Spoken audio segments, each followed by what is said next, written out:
Nako, nakakabahala naman po itong ipinapaabot ng ating kaibigan, mga idol. Ito, pakinggan po ninyo si kaibigan po. Dahil nag-alala po si kaibigan sa mangyayari dito sa gas o krudo, mga idol.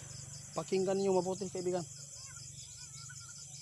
Sa lahat po daw ng mga namamasada ha, huwag tayo umaasa dyan mga idol, no? Maghanap tayo ng ibang pagkakitaan.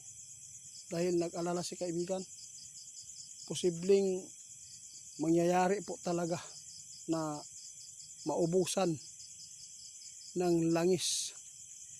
Ito ang nakita ngayon ng ating kaibigan. Sana may mga Pilipino, no, na magmalasakit po na makapag-tuklas o makapag-kuha ng sarili nating langis po dito sa ating bansa, kasi mayroon mo po talaga. Kadalasan narinig ko do sa Surigao, mayroon daw.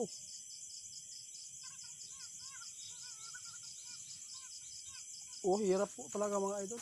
Kung umaasa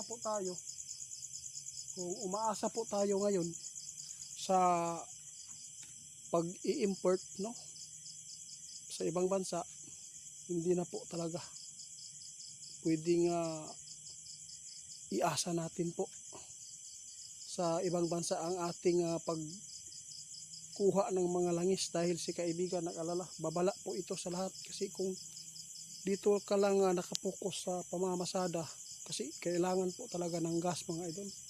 Kaya dipinsahan ng ating kaibigan ngayon ang mga namamasada, no? Naghahanap buhay. Mga idol, kapag mayroon kayong mga pira ngayon, kahit makapagbili ng kunting lote, anuman, para mayroon po tayong mapupuntahan kung sakali man na mangyayari itong kinatatakutan ng ating kaibigan.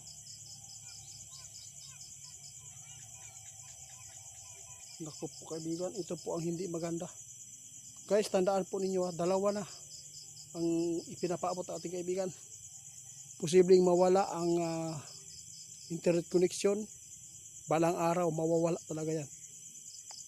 Kuryente, posibleng hindi ka na makakabili kung hindi ka umanib sa kanila.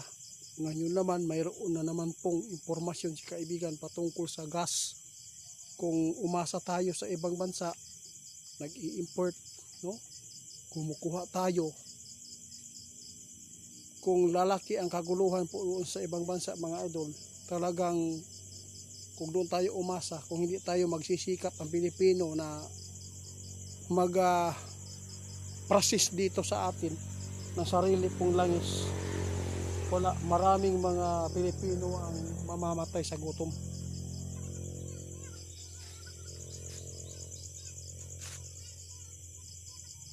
Grabe mga idol, oh. Kaya tandaan po natin mga idol, ang mga babala ng ating kaibigan, talagang mas maganda paniwalaan na lang natin para sa susunod hindi na tayo mabigla.